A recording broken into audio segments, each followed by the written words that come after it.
Let's English with K. Indoor food growing operations are seeing both successes and failures in the United States. Some companies in the food industry are investing even as competitors fail. California-based Plenty Unlimited this summer began work on a $300 million indoor plant, while Kroger announced that it will be increasing its availability of vertically farmed produce. Meanwhile, two indoor farming companies that got strong backing, New Jersey's AeroFarms and Kentucky's AppHarvest, filed for bankruptcy reorganization.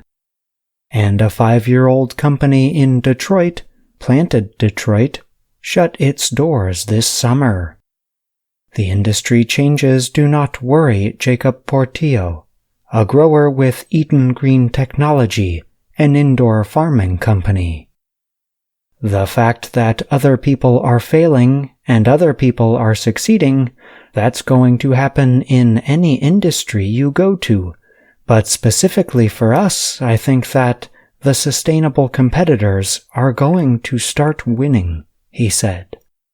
Indoor farming brings growing inside in what experts sometimes call controlled environment agriculture. There are different methods. One method called vertical farming involves stacking produce from floor to ceiling, often under artificial lights and with the plants growing in nutrient-enriched water. Other growers are trying very large greenhouses, indoor beds of soil in big buildings, and using special robots for parts of the farming process.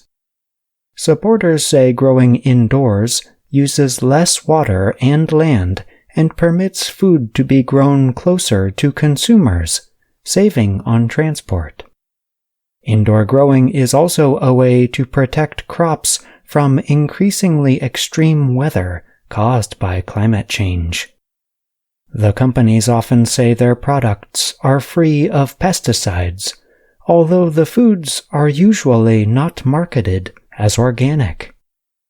But critics question the sustainability of operations that can require a lot of energy for artificial light, and they say paying for that light can make profitability impossible. Tom Kimmerer is a plant expert who taught at the University of Kentucky.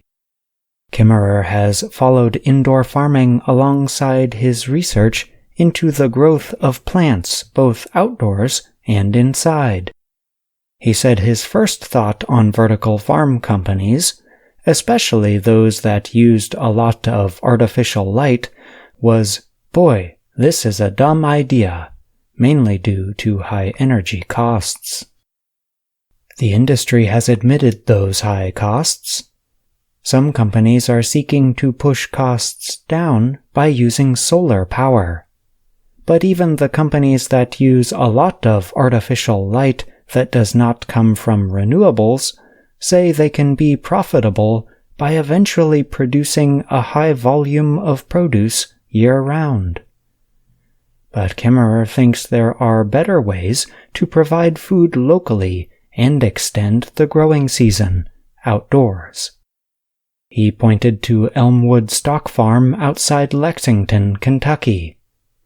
The farm can grow tomatoes and greens the whole year using tools like high tunnels, also known as hoop houses. These are greenhouse-like structures that protect crops while still being partially open to the outdoors. He thinks investment flowing toward new versions of indoor farming would be better spent on solutions for outdoor farmers, like special robots, or money support for regenerative practices. Kurt Covington of Ag America Lending, a private investment company centered on agriculture, is not convinced that indoor farming operations can work, except in special cases. Given the high cost of indoor operations, Covington said, It's just hard to be very profitable. Let's English with K.